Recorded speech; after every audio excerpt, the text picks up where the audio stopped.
एक पुरस्कून से गांव में अहमद का घर मोहब्बत, एहतराम और बाहमी एतमाद की मिसाल समझा जाता था। इस घर में अहमद, उसकी बीवी सारा, उसका भाई यूसुफ और वालदा रहती थी। सब एक दूसरे का ख्याल रखते और छोटी मोटी बातों को नजरअंदाज कर देते थे। मगर इस घर में एक ऐसा फर्द भी था जो बज़ाहिर मुस्कुराहट और नरमी का लिबादा ओढ़े हुए था, लेकिन दिल में हसद और जबान पर जहर रखता था। इस शख्स का नाम कामरान था, जो अहमद का करीबी रिश्तेदार था। वो एक की बात दूसरे तक पहुंचाने में खास महारत रखता था। वो बातों को तोड़ मरोड़ कर ऐसे पेश करता कि सुनने वाले के दिल में शक और गुस्सा पैदा हो जाता। कामरान रोजमर्रा की आम बातों को चगलखोरी का रंग दे देता।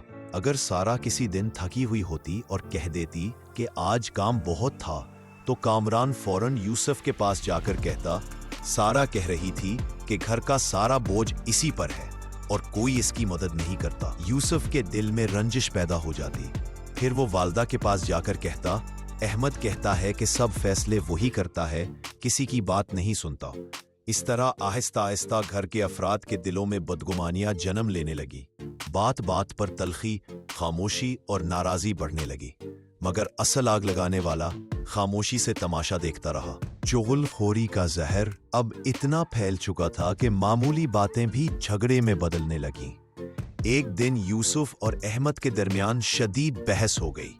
सारा आंसुओं में डूब गई और वालिदा खामोशी से सब देखती रही। इसी घर के सहन में एक पुरानी दीवार पर एक बूढ़ी चिड़िया रहती थी, जो रोज सबको देखती और सुनती थी। उसने कई बार लोगों को नसीहत करते सुना था, मगर आज उसने खुद बोलने का फैसला किया। वो बोली, मैंने बहुत घर देखे हैं जो चुगलखोरी की आग में जलकर राख हो गए।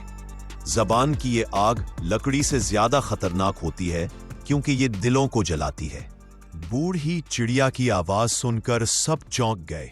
उसने कहा, तुम में से कोई भी दुश्मन नहीं, मगर तुम्हारे दरमियान एक चुगलखोर दीवारों में आग लगा रहा है।